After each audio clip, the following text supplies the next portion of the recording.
Beletrina, v živo. Si videla, kaj je prišlo? Ne. V bistvu najina knjiga, zdaj že v slovenščini, z Beletrino. Meni se zdi čudno, zato ker nisem navajena, da samo sebe berem v slovenščini, ampak deluje čudovita. Pa ker je trajalo precej manj časa, kot za Fajdon, da je prišla ven? Ja, ne, zato ker si jo ti prevajala, pa se ti je mudilo, po moje. Precej, ja. Ne, hece kot vedno. Ne, ampak glej, ker v bistvu, če ne bi vedel, če ne bi opazoval jezika, je v bistvu popolnoma enaka in je pisal moj oče lovec. A pogledava tvoje poglavje, tisto o lovu. A mi poveš malo, kako je bilo? Poglavje o lovu? Ne, povej mi raj, kako je bilo z mojim očetom loviti srnjaka. Tvoj oče je, kot veš, pač krasen človek, je pa tudi zelo, zelo vojaški. Naporen. Ja, pa ne, niti ne, ampak mi smo šli na lov in na neki točki vstajati smo mogli ob 4 zjutraj, pri tem, da smo šli spat ob 1 po noč. Pa nič niste jedli, po moje, kaj je taka sketka, nič ne je nikoli. Ne, neki na konc poti nas je baje čakal neki, oziroma vino, če ne drugega, je bilo vino. Ok, dobro.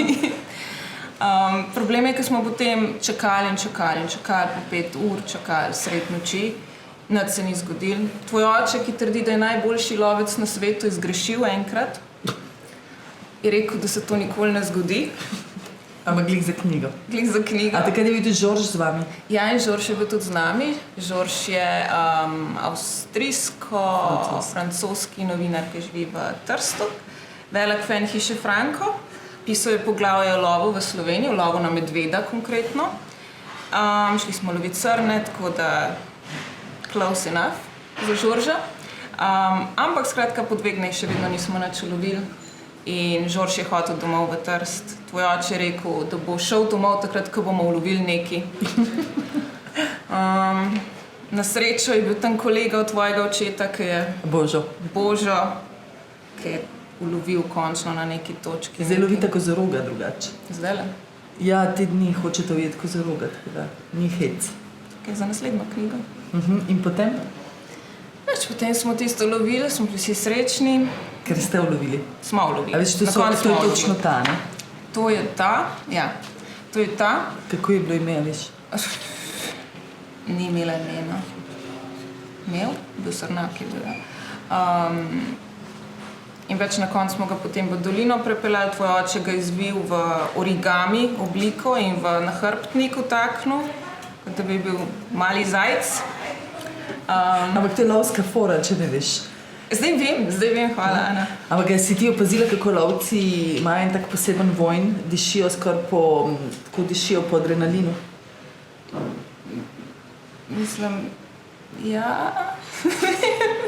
Ampak resno, zato ker se jaz spomnim, ker sem bila otrok, kako kadarkoli sem odprla omaro, ker je moj oče imel pač spravljene puške, tudi puške in njegove lovske jaknje, kako je v bistvu tam vedno, ko si odprl, je bil tisti prav partikularen, poseben vojn, ki te čisto na adrenalin spomnil. In se mi zdi, da kadarkoli srečaš lovca, točno veš, da je lovec že po vonju. Ti nisi šla nikoli več loviti z njem po tistem? Ne, enkrat, ampak drugače sem pač velikrat se z lovci družila drugače. Ampak, a ti veš, recimo v dolini Soče je pravi moški so vsi lovci drugače. Čeprav deluje brutalno, ampak lov je del našega življenja. A boš kaj rekla? Nimam kaj zareči. Nimaš kaj zareči.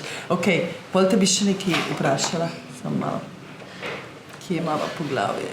A si ti srečala Loredano iz knjige? Ja. Si? Sem. Zadnjič sva se srečali po dolgem času, ko je moja mama rekla, da je bo šla arniku nabirati.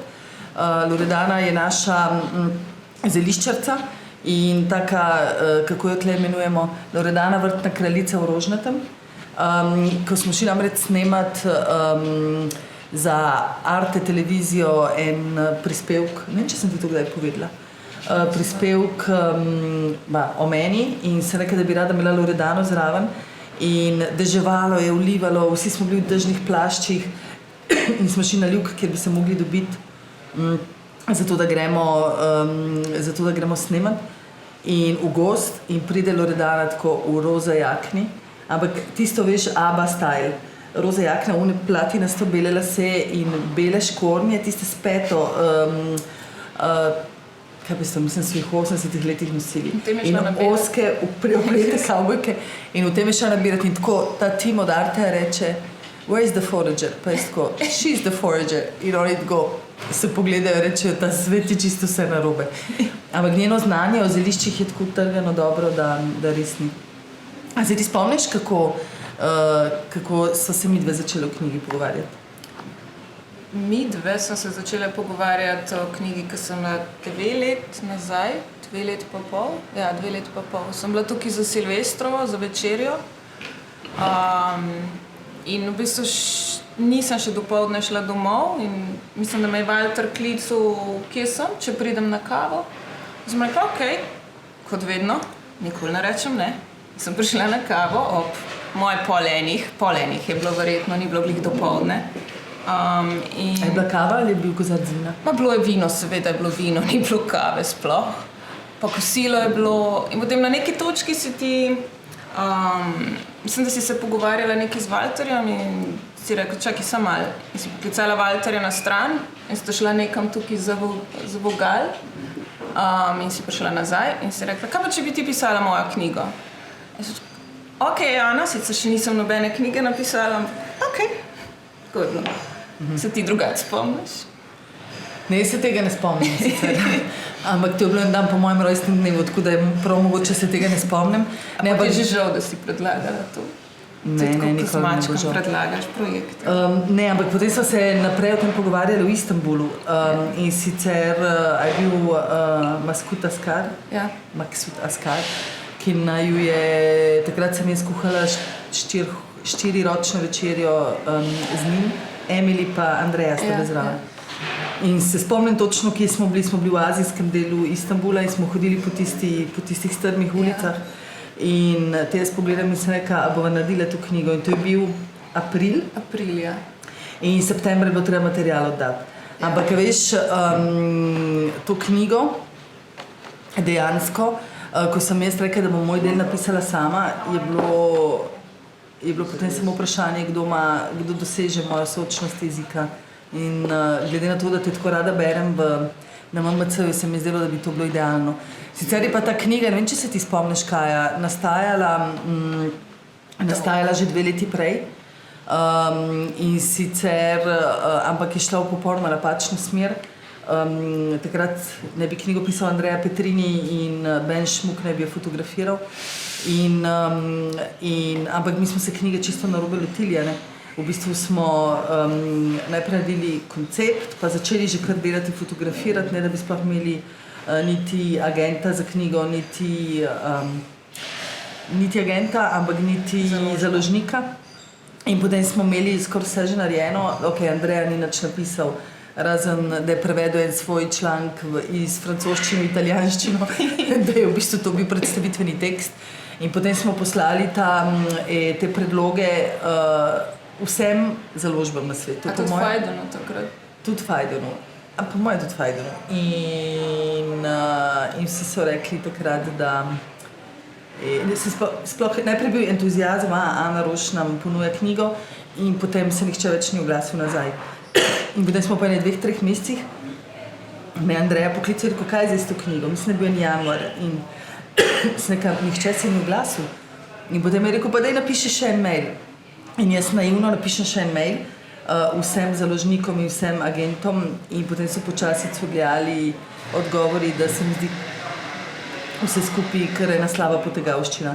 In tako smo bili spet na začetku, ne glede na to, da je bilo ogromno dela narejenega. In potem se oglasi Fajden in pravi, Ana, je čas, da naredimo knjigo. In jaz tako, vse ok, in sem mi še enkrat poslala tisti material.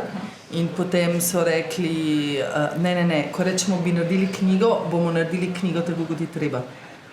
In takrat sem razumela, da v bistvu, če hočem narediti knjigo, ki bo dobra, mora biti veliko osebnega v njej in mora biti drugačna, hkrati pa rabi sopisca z mano. ki nekako s srcem pove stvari, ki so del našega vsakdana. In zato takrat iz Istanbul in pa so še pa kar v akcijo.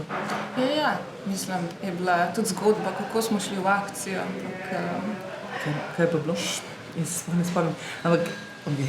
Če je kaj pikantnega spusti? Ne, vse v redu. Ne. Drugače pa Kaja Suzan, ki je danes ni z nama, je šla skozi največje pretrese, kar se fotografij tiče. Mislim, da je imela 40,000 fotografij narejenih in od tega bo treba zbrati 120. In ta je bila kar dramatična. Ampak na koncu rezultat mislim, da so vsi zelo zadovoljni. Kaj pa ti? Tudi. Mislim, če bi še enkrat pisala, bi jo verjetno malo drugače napisala. Dejstvo je, da če je to tvoja prva taka knjiga, ti si rekla, naj bo moj del malo bolj faktografski. Jaz ne znam prav zelo faktografsko pisati. Ja, zato ker v osnovi je bilo tako, jaz naj pišem osebno in kaj naj piše... Raziskovalno novinarstvo. Se pravi, koliko medvedov je v Sloveniji, koliko medvedov se sme ustreliti, število jelenov in koliko registriranih nabiralcev ima Slovenija. Kaj je krava cika, kakšna je genska zasnova drežniške koze. In kaj si potem zares pisala. V bistvu... Tudi to je notar, tudi to. Ampak ja, mogoče malo preveč osebno. Mogoče, če bi zdaj še enkrat pisala, bi bilo malenkost manj. Ampak v resnici je pa to moj stil tudi. Ne moreš čisto krn svojega stila. Ampak jaz mislim, da kdorkoli je knjigo bral do zdaj, vsaj iskreno večina pravi, da je knjiga izjemno branje. Ja, tekstov je definitivno več kot v povprečnih takih knjigah. Ampak ponavadi, če vzameš kuharsko monografijo, iskreno so neberljive, zato ker imaš tehnične podrobnosti o stvarih, za katere nisi še nikoli slišal. In razen, če so knjige, ki so dejansko strokovno napisane za kuharje, kaj so recimo Nomina, knjiga o fermentaciji, je top, zato ker je razumljivo napisana in ti fermentacija postane blizu, ampak veliko drugih monografij je v bistvu zelo brez jasnega koncepta, kaj pravzaprav hočejo povedati. So spomenik samo v sebi, potem se mi pa zdi, da je vseeno eno omaženemu okolju in ljudem.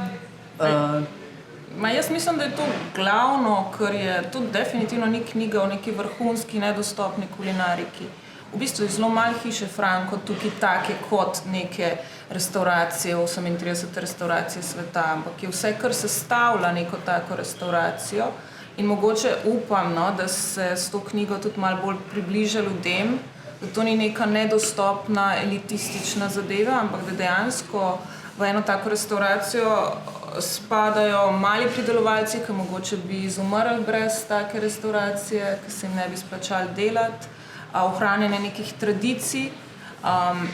Dejstvo je, da včasih rabiš eno restauracijo tazga ranga, da ljudje sploh cenijo neke lokalne kmečke tradicije, ker jih žal, ampak povprečen Slovenci še vedno ne. Se strinjaš? Veš kako, včasih se vprašam, koliko ljudi iz doline Soče bo to knjigo prebralo, pa moje nobeden.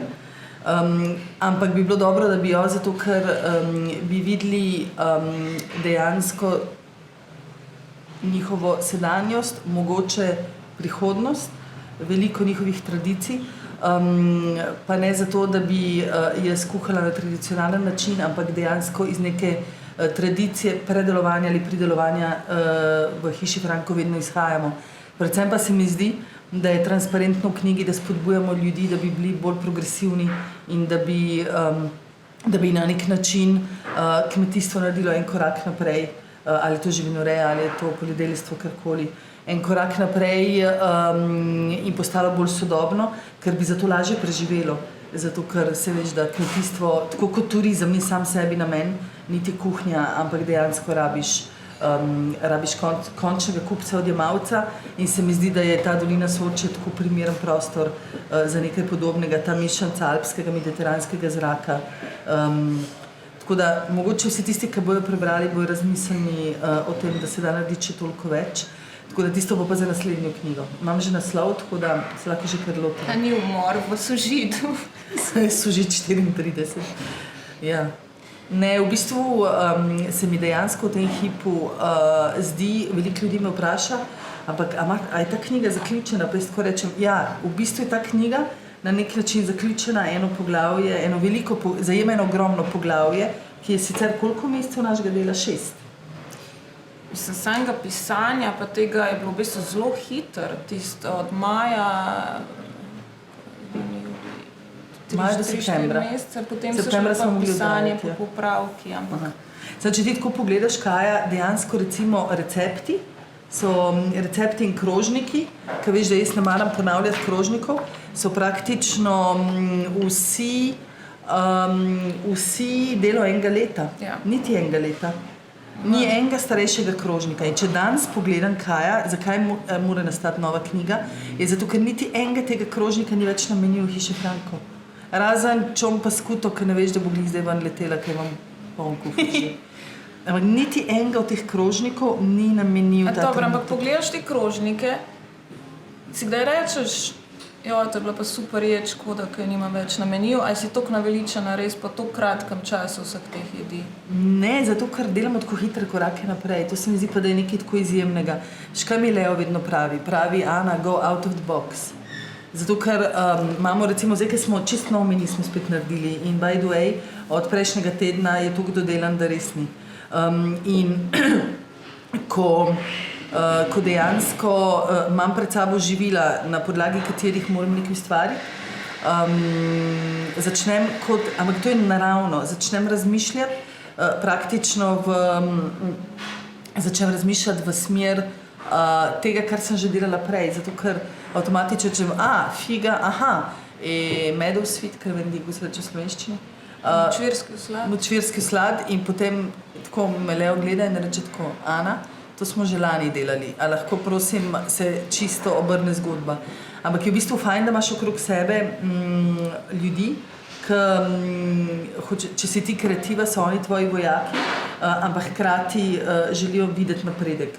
In se mi zdi, da se recimo od teh jedi, ki smo jih delali, torej, to je bilo to kaj, 2019? 2018. Kako 2018? Do 2018. Recimo danes je, če bi delali novo knjigo, bi jedi izgledale popolnoma drugače, ampak res popolnoma drugače. Ampak to me v bistvu navdaja tako z navdušenjem, zato ker si mislim, da ni lepo, da dejansko ostaješ ustvarjalen in da iz mogoče včasih celo istih živil narediš druge večje stvari. Tako da, ja, te izzivam. Koliko pa... So pa krožniki res lepi, leto Sočo. A si šla ti na ribolov? Sem šla. S kom? Z Gašperjem. Gašperjem, ja. Le, kako so suhe te krave? Ja, to vsi pravijo, da so presuhe. Ja, niso, to je krava, ki živi koliko 15 let. In živi 15 let in... Mislim, da so že obtožili mučenja živali, nekateri. Madej. V katerem mediju je to bilo? Ampak ne, veš kaj je to? Zdaj smo spet šli nad krave, smo v Transumancu spet delali. Cel tim, 3 tedne nazaj, 14 dni, preden smo odprli po koroni. In moram reči, da za vse tiste, za moj tim, ker nas je bilo koliko, 9 nas je bilo, 10, je to bilo razodetje. V bistvu Inješka je res težko hodila. Smo bili 22 km tisti dan. Nekdo je meril s telefonom. Je rekla, da eden od razlogov, zakaj v Hiši Franko je, da lahko doživi tudi take stvari. In smo si bili zares zelo hvaležni. Mislim, dejstvo je, da tega ne more doživeti nobena restauracija, ki je sred mesta, ki ima pa mogoče kakšne druge prednosti. Tržnice, recimo. Zlasti pokoronske prednosti. Recimo, ti si ne bi mogla prvošiti odpreti burger bara Kukrnoma. Ne, Hiša Franko tudi ne more spremeniti koncepta, zato ker na burger v Hišo Franko pač se ne bo nekdo usedel na Dunaj v avto in prišel jesti. Tako da boljš, da ženemo krave v hribe, pa damo mir. Kako se, ta knjiga, ko smo delali, to je bilo pač pred 2 leti in je bila ekipa precej drugačna, ne čisto drugačna, ampak precej drugačna, 90%. Koliko se krožniki po tvojem razlikujejo, koliko ekipa prispeva, ali je bolj tvoja inspiracija in je čisto neodvisna od ekipe? izjemno, veš kaj, zelo je odvisno. Jaz sem pač hitra in kreativna, je pa zelo odvisno, koga imamo ob sebi, kakšen bo ten končen rezultat. Recimo Leo, ki danes vodi kuhinjo Hiše Franko, je izjemno tehničen in je človek za origami. On bi sestavljal in delal in kaj se njemu daš Rubikovo kocko in v 2 minutah je cela sestavljena. Jaz ne sestavim ene strani nikoli.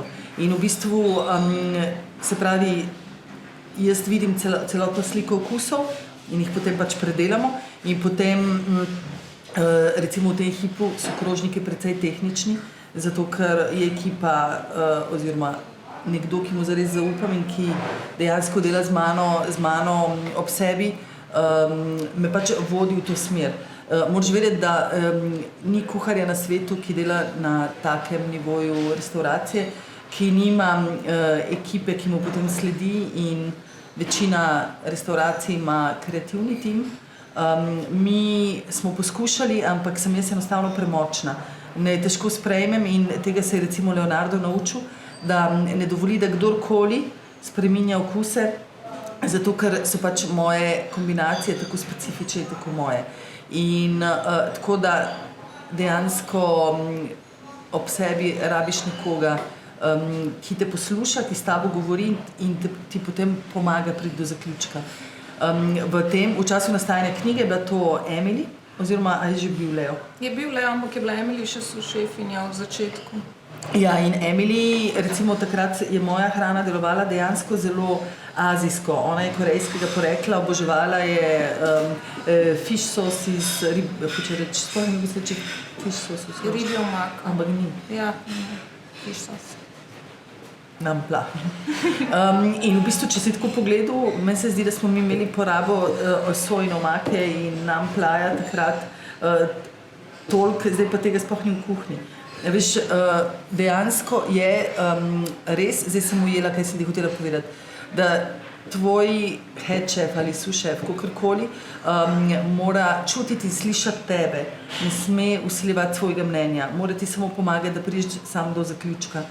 Kar je težko recimo v tem po korona času, ko smo ponovno začeli odpirati, je težko padlo začenjati nazaj. Celo korono smo praktično, ne vem, se ukvarjali s kmeti, z ostanki mleka, z nabiralništvom, ne vem, naredili ogromno baz, ki jih zdaj uporabljamo, recimo nabirali storške rušja pod Kaninom, pa jih potem vlagali, so zdaj baze za sladoled, se učili vse o siru, naredili, fermentirali magnolije, recimo in tako naprej. Ampak dejstvo je, da to ni naša resnična kuhinja. In ko je bilo potrebno začeti nazaj razmišljati o novih krožnikih, mi smo bili vsi iz kondicije, zato ker praktično 3 mesece nisi šel nikamor, si bil v nekem zaprt v enem prostoru, v enem času in tudi če listaš po knjigah ali na YouTubu spremljaš karkoli se dogaja drugje po svetu, to ni enako, kot dejansko ustvarjati in imeti materijo pod rokami in tako naprej. Poleg tega, da se je krog dobaviteljev tukaj spremenil, zato ker ogromno njih je dobesedno crkano. Kaj pa? Ti hoče samo reči, da recimo mislim, da vsak meni, ki nastaja, tudi refleksija nekega časa in jo ujet v enem času. Tvoji krožniki so, sestavine, ki jih uporabljaš, mislim, da je to ključno, da so blazno lokalne, nočeš jeti kaj daleč izven tega okolja. Jasno, so neki vplivi do neke dodatne sestavine, ampak ključno je pa vedno izposoče, če se le da. Ampak vprašam te, zdaj smo v pričakovanju Michelinovih zvezdic, je to nek določen pritisk, kako naj bi michelinska restauracija izgledala, si na seznamu 50 best, so spet določena pričakovanja, pričakovanja so tudi zaradi same cene menija, konc koncev. Koliko tebe a si kdaj pod pritiskom, da bi uporabljala neke luksuzne surovine, čisto zato, ker si ta tip restauracije, da bi upravičila ceno, če ne drugega? Iskreno, ta trenutek se mi zdi, da je to vprašanje, ki je dobro, ampak mislim, da bolj kot kadarkoli prej ljudje cenijo, da znaš reinterpretirati nekaj, kar prihaja iz enega okolja in Mislim, sorry, ampak če jaz primerjam okus gosjih jeter ali pa okus, ne vem, drežniške jagnjetine, zdaj imamo čisto nov postopek, jo najprej pustimo v solnici 4 dni in potem gre v dry age hladilnik, pardon, in potem jo praktično režemo v tatar, se pravi surovo, in jo zabelimo z maščobo okrog ledvičk. Ampak to stopljeno, to, kar sem se dejansko v Turčiji sem poskusila, ampak tukaj je čisto drug postopek, kako zorimo jagnje.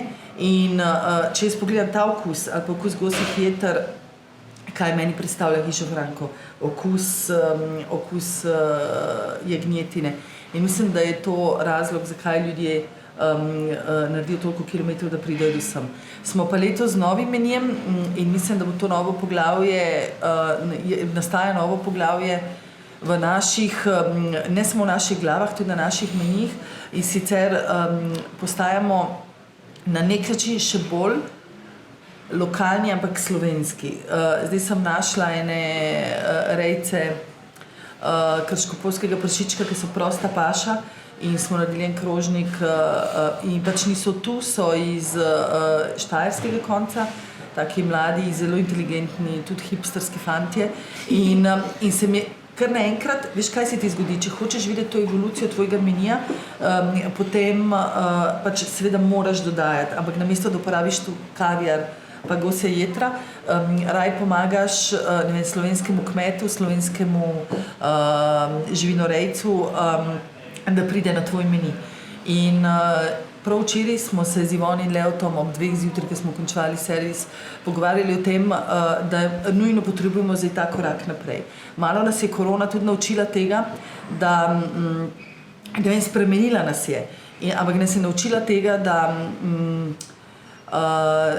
da moramo razširiti paleto okusov, zato ker postajamo preveč repetitivni, ampak predvsem nas je naučila veliko več o živilih, ki jih že uporabljamo. Recimo, kaj pa jaz vem, mi smo magnolijeve cvetove vedno uporabljali praktično sveže, nikoli razmišljali, kaj zares lahko njih naredimo. In se mi zdi, da je v bistvu smo v teh 3 mesecih, ki smo bili zaprti, toliko poglobili znanje, da smo dejansko naredili en ogromen korak naprej. Predvsem pa smo se zavedali, da če stopimo iz doline Soče, kar ne pomeni v Francijo ali v Italijo, ampak nekam na slovensko podeželje, iskati popolna živila, meni ne sme biti nerodno reči, da je to tako. Na koncu koncev Noma pravi, da je povsem regionalna, pa jemlje ribo iz Faroe Islands, iz otokov Faroe, ki je 3000 ferske otoke. Ki je 3000 km daljen od Kopenhagna. Ali pa Vladimir Mukin v Rusiji ima regionalno kuhnjo, ki se črpa recimo iz Gruzije in Vladivostoka in so to na 1000 kilometrov. Zato se mi zdi, da če začenemo počasi zajemati slovenski prostor, slovenske kmete v naše okuse, je to edini pravi in pametni korak naprej v zameno za gosje jetra, kaviar in ostrige. Zdaj, v teh prvih dneh imaš najbrž več slovenskih gostov, so kakšni novi gostje? Ja, zares so in moram reči, da če sem bila na začetku skeptična, sem navdušena nad lepoto slovenskega gosta. Zares, na začetku pač skepsa je bila naravna, zato ker v bistvu v dolini Soče se je dostikrat zgodilo, da poleti smo bili v infarktnem stanju, zato ker so bile ceste polne avtomobilov in na vsakem kamnu ob Soči ali ob Nadiži je nekdo sedel in pekel čevapčiče in pil pivo in se ti je zdelo, da pač to ne more biti tvoj gost. Ampak mislim, da je takrat tisti slovenski gost, pravi slovenski gost šel drugam.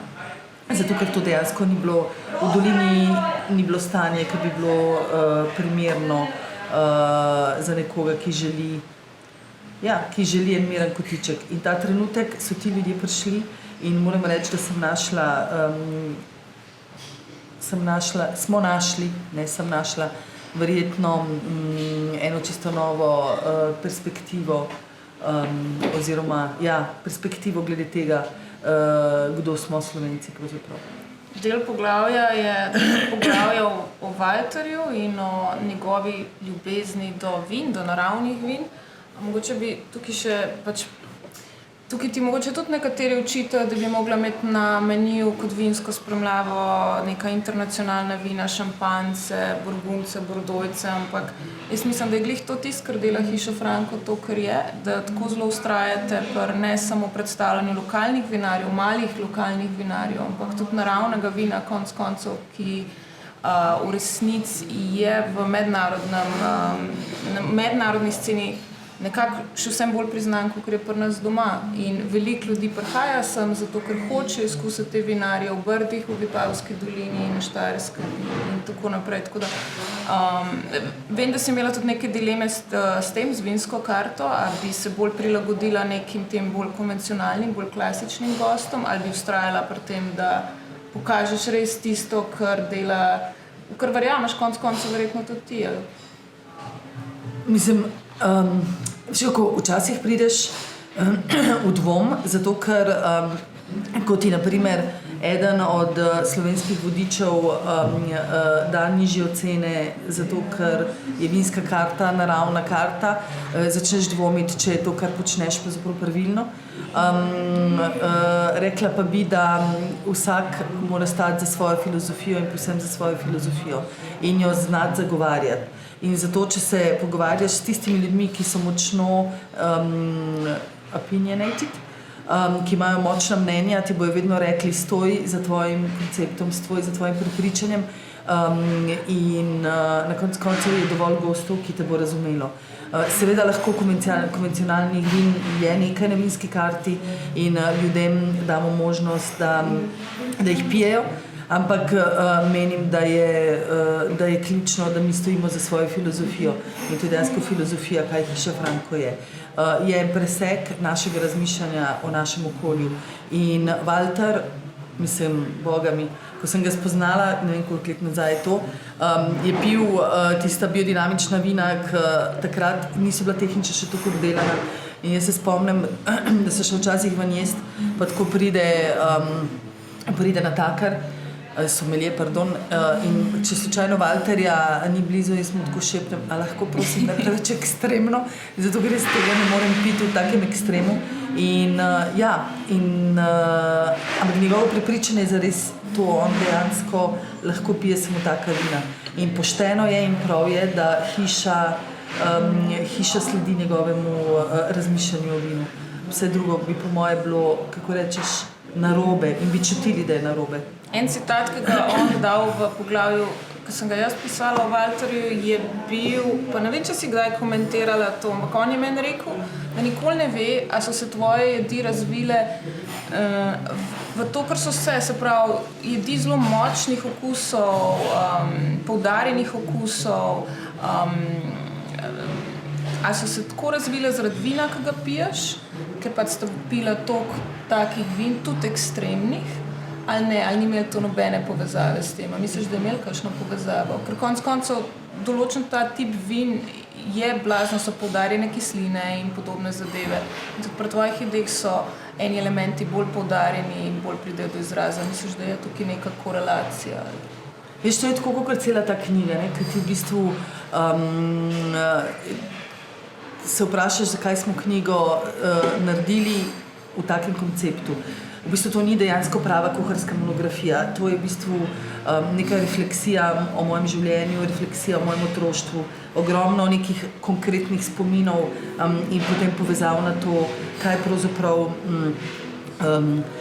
pravzaprav se je, kaj se mi je pravzaprav v enem dotičnem obdobju mojega življenja zgodilo in kako se potem to reflektira na moje razmišljanje o hrani. In enako velja o vinu. Na koncu koncev vsak trenutek, ki ga doživljamo, vsak ta trenutek naj na neki način spreminja in vpliva na to, kako mi potem kasneje razmišljamo o hrani. V tem primeru o hrani, če bi bila pesnica, način mojega pisanja pesmi, če bi bila pisateljica ali slikar na ustvarjanje. In tako je verjetno vsak kozarec vina, ki sem ga z Valterjem popila, nekako vplival na moje razmišljanje oziroma na mojo kreativo v kuhinji in na moj razvoj.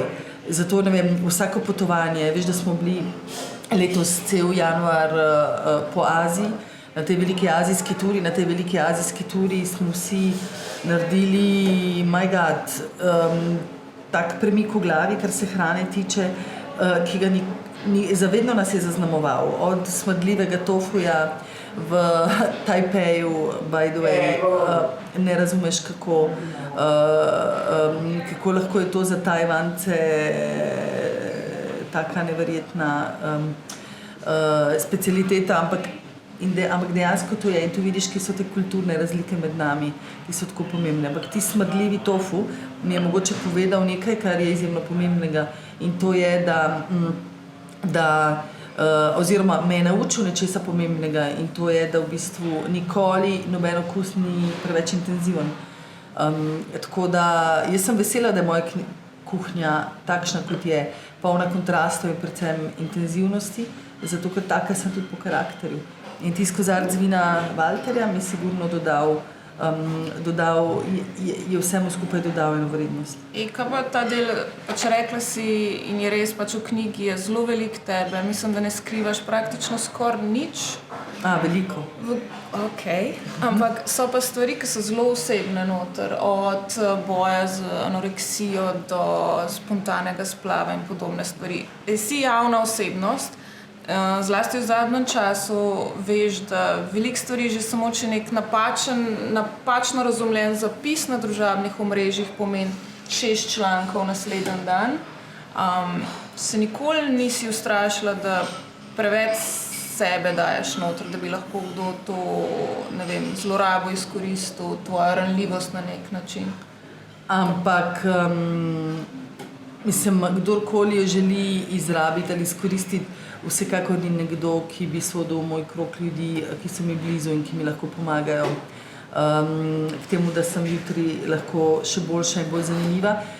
Jaz enostavno mislim, da ne moreš narediti knjige s takim konceptom, kot je ta, torej knjige, ki je praktično poskuša razložiti, kako pomembna je osebnost človeka pri ustvarjanju, pri kreativi, ne da spusti seveda letni čas ali pa oziroma teritorij, ampak mislim, da smo se osredotočili na to osebnostno stvar. In tako dobre kot slabe stvari so tiste, ki te definirajo. Se pravi, jaz kot javna oseba bi morala biti popolna, ampak katera javna oseba je zares popolna. In mislim, da tukaj ni nič za izrabiti, kdorkoli knjigo prebere, lahko razume, kako kompleksna zares kuhinja je in koliko faktorjev je pravzaprav od tega odvisno. To je bil diplomatski odgovor. To je bil diplomatski odgovor. Ampak ne, dejansko ok, vprašanje, kako te izguba otroka definira? Izjemno te definira, povsem te spremeni. Postaneš senzibilen za toliko mnogo malih stvari v življenju, oziroma toliko malih signalov okoli tebe, v tvojem okolju, da je to praktično, če je to zanemarjeno oziroma zanemarljivo, potem kaj bi mogla govoriti samo o ptičkih in rožicah in vse ostalo, ki pa je zares pomembno, bi mogli pomesti pod preprogo. Mislim, da je tudi o slabih stvarih v življenju treba spregovoriti, ker nas definirajo mogoče bolje kot dobre. Veš, kako je to, ne? Pesnik piše, kdaj piše, takrat, ki je najbolj na dnu, ki ga je glih zapustila punca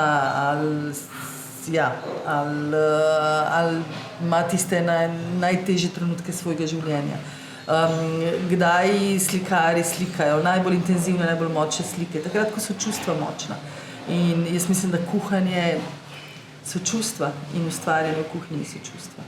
S tabo sem naredila že kar neki intervju, mislim, par intervjujev. Ja, se tudi s kritikami spodaj, ki so bile tudi zanimive. Kritike tebe ne prizadanejo, kakor jaz vidim. Zato, ker jih ne berem. Zato, ker mi je moja sestra, ki je novinarka, rekla, da enkrat je rekla šitana, a si videla, pa je skokaj. In reče ona, če si videla komentarje. In jaz tako ne in jih grem brat. Pa se moj sin Svit Ti dobro veš, ne, specializiral za komentarje in za branje komentarjev. In analizo. In takrat nobene mara. Takrat sem se zjoka, pa punce sva baje, spiva skupaj, ne vem, kaj vse se je že zgodilo. In, pa tudi, veš, kaj se je zgodilo že? Da v bistvu zato, ker kadarkoli omeniš hišo Franko v kakšnem članku, si takoj pristranska in tako podpiraš svojo hišo. Mislim, so take bolne insinuacije, da glava boli. Ampak to ti hoče reči, že takrat sem prebrala, šla brati komentarje in sem tako zgrožena nad dejansko, veš, na čem sem bila zgrožena? Nad razmišljanjem nekaterih ljudi v naši deželi, o gastronomiji, niti toliko o meni, ampak dejansko o tem, kako ne razumejo našega dela in ne glede na to, da ga ne razumejo, si dovolijo komentarje, ki so dejansko bolni. In takrat sem poklicala za sestro, se kao, hvala si mi povedala, uničila si mi ne dan, mogoče tudi moje sanje in ona je rekla, no vidiš, ena lekcija iz tega, nikoli več ne beri komentarjev. Ampak nažalost, jaz sem jih čisto nehala brati in ne preberem. Jih pa bere Svit, moj sin, in bere tudi drugače, vse tvoje članke prebere, prav specializira vse je, da reče tako, prkosilo reče tako, ti, a si videla, kaj je spet objavila, pa je tako kaj, grozni komentarji, in gre in prebere čisto vse in se naslaja na tem 100 uro, se ne vem, če ti kdaj kaj napiše. Ne. Ampak v bistvu mislim, da je njegova hobi številka 3 za atletiko in kolesom je brati, kaj intervjuje in komentarje pod njimi. Mojih pa tako mi hoče povedati, pa rečem, sem tiho bodi, ko nočem vedeti. Tako da ja. Ampak ti misliš, da bo ta knjiga? Ne, daj nehi, no. Slovenci bo imeli radi. Lej, koliko je lepa. Jaz po vsem tem času težko... A se spomniš? Ja. Še en ribolov sred noči. Res sred noči. Ta laguna. Ja, ampak koliko je bilo lepo. Krasno je bilo. Koliko rib smo pojeli? Ne 3. Cel dan. Hotela sem vprašati še nekaj. Glede na to, da deluješ zelo samozavestno. Glede na to, da deluješ zelo samozavestno, res, in tudi vsi vejo, da se ne bojiš, skoraj ena redkih pri nas, da se ne boji povedati tega, kar misel. Še vsem se mi zdi, da na nek način te pa prezadane, da mogoče da te v tujini bolj cenijo, kot v Sloveniji sami. Se mi zdi, da se skozi skušaš v Sloveniji nekako dokazati, ne vem komu, ampak dokazati vsem možnim ljudem. Medtem ko v tujini je zgodba čisto drugačna. Jaz pač velikokrat sem tudi na isti poti, kot si ti, v isti družbi ljudi in kjer si ti ena najbolj zaželenih govornic, vsi hočejo in intervjujejo s tabo in da na odru nastopaš, ker pa si zelo elokventna tudi. Skratka, moje vprašanje, da se vrnem nazaj, a imaš ta občutek, da se moraš še vedno v Sloveniji nekomu dokazovati? Ma ne, iskreno ne. Odgovor je ne in v bistvu pa to ne pomeni, da obupujem, ampak pomeni samo to, da iskreno sem predana svojemu delu in kdor me hoče razumeti, naj me razume in kdor me noče, naj ostane doma in nima kaj pravzaprav ne komentirati mojega dela, če ga ne pozna, ne nič ostalega. Sicer pa je v teh dneh izšel veliki intervju za Sobotno prilogo z mano, za katerega sem rekla, da je zares zadnji intervju o mojem delu in o mojem o dejansko resnici hiše Franko. In potem jaz seveda narediš intervju ob naslednjem ne vem uspehu oziroma o neki narediš intervju, ne vem, za knjigo, narediš intervju za nekaj resnega in opremljivega, ampak toliko insinuacij kot je insinuacija okrog hiše Franko, je praktično zelo težko slalomirati med mediji, ko poskušaš, praktično se moram braniti tolikrat. Ne vem, še nekdo, ki hoče kaj dobrega o meni napisati napiženo in hiša Franko je itak medijski konstrukt. In zdaj, če tako, kakšen medijski konstrukt, pejte to povedati mojemu timu, da je to medijski konstrukt. Pa pejte se vprašati, ne vem, koliko marketinškega dela smo naredili za pop-upom v Madridu, kjer smo imeli medijske oziroma marketinške vrednosti 4,5 milijona evrov in je Iberija dejansko napovedala vzpostavitev linije Ljubljana-Madrid, ki je dejansko podprla naš dogodek v Madridu. Ampak hoče reči, če nekdo, ki stoji za mano, reče, ampak ja, vse so dobri, ima so dan tudi drugi dobri in Hiša Franko itak obvlada PR in komunikacijo, ampak dajte mi nekaj povedati, kje na svetu pa dejansko obstaja restauracija, ki, ne vem, v glavah ljudi kotira visoko oziroma na lestvicah kotira visoko, ki ne zna kuhati in je samo medijski konstrukt.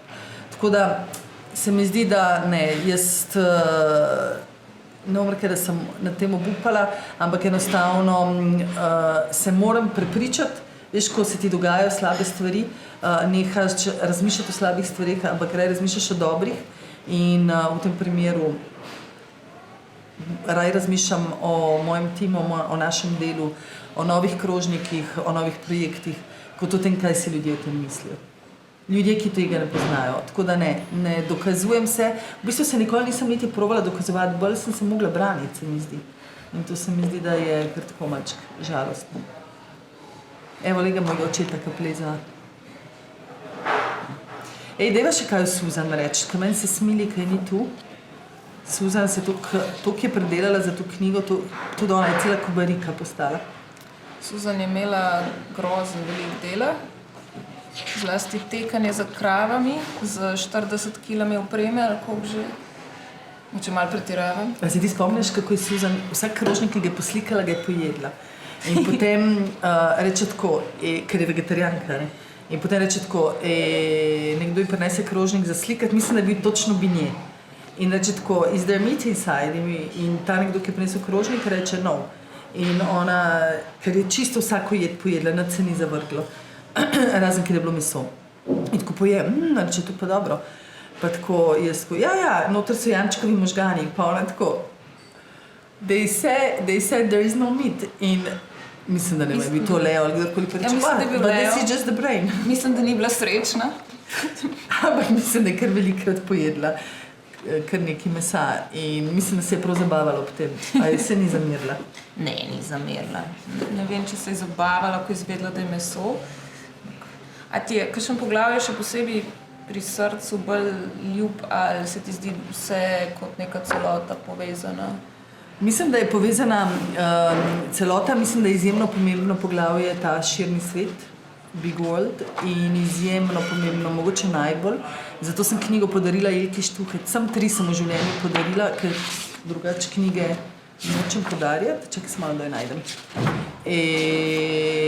Poraz je motor uspeha. The failure is the engine of success. Se mi zdi, da v glavnem Ilka je prišla pred enimi 14 dnevi, ki je trenirala na Kaninu za svojim timom.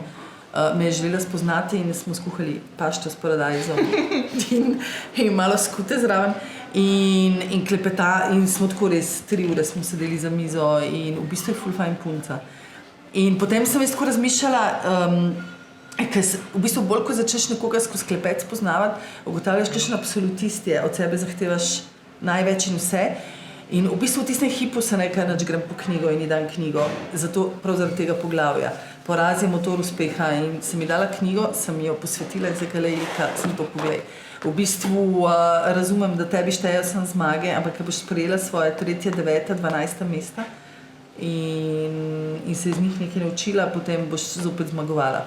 In se mi zdi, da je to poglavje, ki je, povem, ne vem, najbolj nore zgodbe o tem, kako je propadla torta za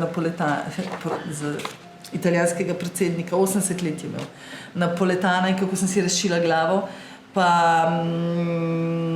kaj še takega, ogromno tega, no, v glavnem, pa Tomaž Sršen pa njegova kritika, ne vem, po mojem 15 let nazaj, ki mi je hotel skozi kritiko povedati, da ne obvladam svojega tima in je mogoče imel tudi prav.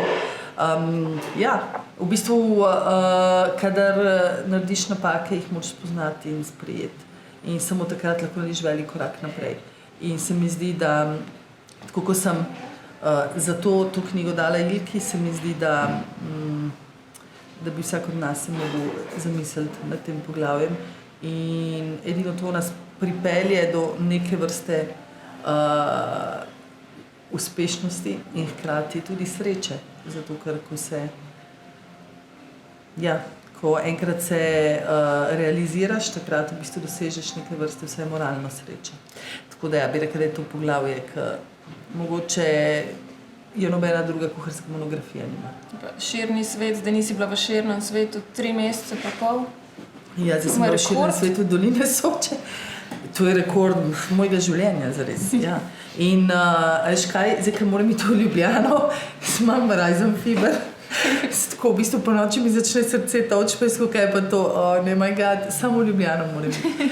150 letov sem naredila na leto poprečno. Dobro, sicer smo to pripotovali januar in februar, a ti veš, da sem bila pred lockdownom, sem se glih iz New Yorka vrnila. V bistvu dan po tistem, ki sva se z Lejato vrnila iz New Yorka, so zaprli zračni promet med ZDA in Evropo. Se mi zdi, smo skozi uhajali koroni. Aha, pa še ena zanimivost v knjigi.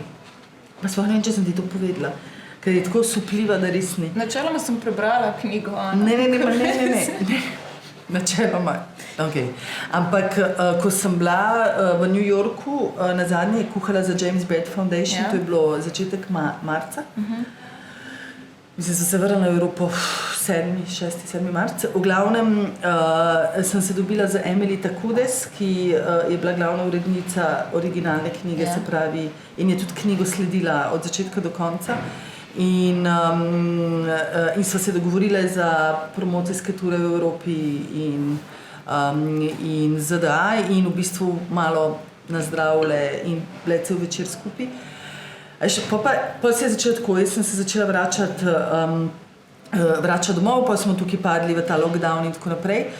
In pol pa je ta knjiga začela ful nekih medijske pozornosti dobivati v smislu, da Times je razglasil za knjigo tedna, pa Forbes za ena najlepših oblikovanih del na svetu ta trenutek, pa Wall Street Journal, v glavnem, wow. In no se veš, so si veliko stvari ti izbrskali, da so se zgodile.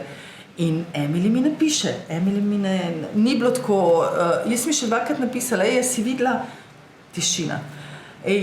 Mislim, ona, ko sva midve sedele, je bila že bolna za korono, ne da bi jaz to vedela. Jaz se resno sprašujem, mislim, jaz ne vem, celo zimo in pomlad sem bežala pred korono, občutek. Ker je ona 2 dni po tistem že bila hospitalizirana. Misliš, da si najbrž imela korono? Ne, po moje nisem, po moje sem samo tako hribovsko odporna, da enostavno, ne vem, se me korona ne more lotiti. Ne, ampak hecno je bilo to, da sem pravzaprav ugotovila, da je ves ta najlepši del nastajanja knjige, ženska, ki je osnovno knjigo, prvo knjigo oblikovala, pravzaprav ležala hospitalizirana in se borila za življenje. Zdaj pa po moje že v redu, vse moramo kaj napisati. Tako da, wow, mislim, da je ta knjiga res tako, in pa še to, sonce in dež, za vsakim dežem posije sonce. Naše življenje je sonce in dež, Dolino Soče definira sonce in dež, naše kmete definira sonce in dež, naše psihično stanje uravnava ta sonce in dež. In poglejte barve, prav, ko tečeš skozi gozd, v naših gozdovih in za dežjem posije sonce in praktično to so te barve, ki so pravzaprav res sam naše. A končava? Ja, ker nima več vina. Beletrina, v živo.